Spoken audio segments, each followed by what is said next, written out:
Not even really sure what to say here, guys. This was the most inexcusable loss for the Bulls this season. By far, their worst loss of the year. Worse than the game that they had against the Thunder where they blew a 20-point lead in the second half. Worse than a lot of losses we even saw last season under Jim Boylan. Let's be honest with ourselves. A complete meltdown in the fourth quarter, and the Bulls just couldn't do anything to stop it. Not Lavine, not Thaddeus Young, not Markkanen, no one. They allowed the Spurs to go on a 17-0 run and outscored us 39-19 in the fourth. And a win the Bulls really could have used going into their road trip to face the Denver Nuggets on Friday. So what's going on, everyone? You're listening to Bulls Central here. Hope you're all doing well. This is probably going to be a short video, guys. I'll be honest, I really didn't want to make a post-game video after what I just saw, and almost thought about, just making this a black screen throughout the whole video because I didn't feel that after what we just witnessed, it warranted a Bulls highlight reel. But instead, I'm going to have Coby highlights for this one. And not because I think Coby played well, no, the opposite actually, and I'll get to that in a minute. But highlights of Coby to show what we want to see from this guy and not what we've been seeing from him in recent games. So as I mentioned, I didn't want to make this post-game video, especially because I know it's not going to get clicked on after a horrible loss like that, but in a way, I kind of just wanted to come on here and vent for anyone who cares to listen, because this game didn't really make much sense to me. I mean, the Bulls started off this game incredibly well, and really all the way up, midway through the third quarter.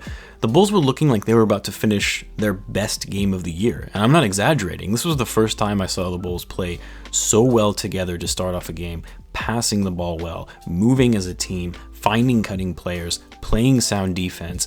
And it's not like it was just Lavine running the show. Everyone was getting involved in the action.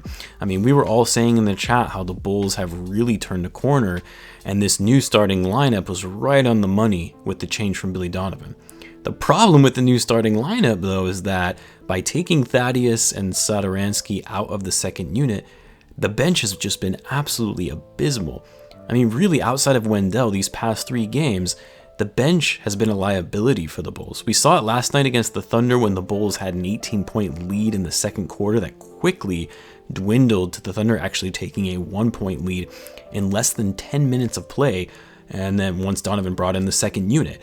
And then again tonight, the bench simply did not show up in the second half. They let a 23-point lead fall to within reach because you had guys not playing team basketball and just trying to jack up shots to score their own points since it was a big lead. And the next thing you know, Donovan had to bring the starters back, and by that time, they were straight up exhausted.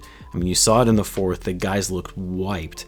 They couldn't hit a single shot. They couldn't move quickly. They couldn't get back in transition to play defense. The Spurs ultimately kept chipping away at the lead.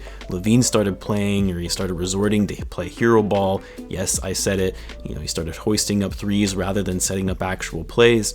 The Spurs eventually took the lead, and then they never looked back.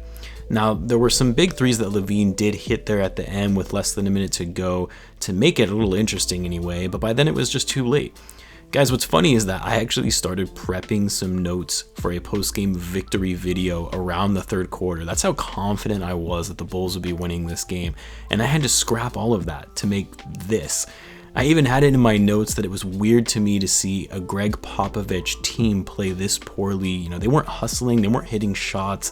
They looked lost on both ends of the floor, giving the Bulls second chance opportunities, and the Bulls were capitalizing on it. But of course, the Spurs came alive and looked like a team that is run by Pop. And guys, the Spurs didn't even have DeMar DeRozan tonight, their leading scorer and arguably their best player. I mean, the Bulls keep getting handed breaks to them, and then again, this happens.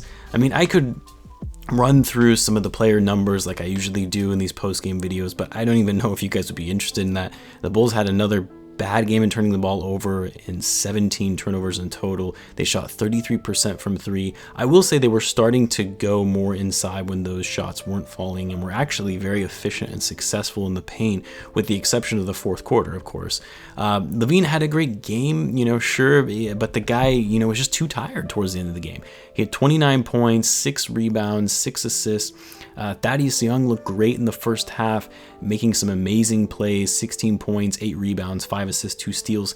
but he also had 6 turnovers, very unlike Thaddeus, and he did not have a good second half at all. Markkanen was quiet tonight, only 10 points and 7 rebounds. I guess the one good thing to see was that Patrick Williams, he was crashing the boards. He had 14 rebounds in total and 4 offensive rebounds to go along with his 10 points. Now, Coby White, though, I'm not going to put all the blame on him for the Spurs coming back in this game, because everyone on the team needs to be held accountable, but I honestly don't know what he was thinking out there in the third quarter. Taking bad shot after bad shot, not getting guys involved, turning the ball over, playing poor defense. It was almost as if he was focused on himself, trying to get back into the starting lineup, thinking this game is out of reach, so he'll show the coach what he can do. He was 1 for 7 from 3 tonight. Denzel Valentine too, he was really the main culprit in that last game that enabled the Thunder to quickly erase that 18-point lead in the second. He only played 7 minutes tonight, but when he did, he took some wild shots thinking he was Steph Curry out there, and like these guys should know, in this day and age in the NBA, no lead is safe. Teams can come back in a hurry with the way guys shoot threes in today's NBA. Anyway, I don't really know what else to say about this game. Bad game, horrible loss.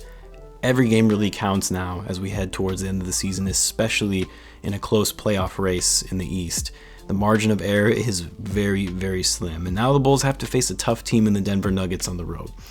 I did almost forget, actually. Shout out to AS Zool, I believe what the username was for the super chat on the live stream. I was hoping to give you a proper shout out for a victory win, but we all know what happened, obviously, after watching that game. I'll be honest, I didn't even actually know that I had super chats enabled on my live stream, and I've always said on this channel, keep your money, don't send it to me, use it on yourself or for something good, but I do appreciate it nonetheless, so thank you for that, and I appreciate the support.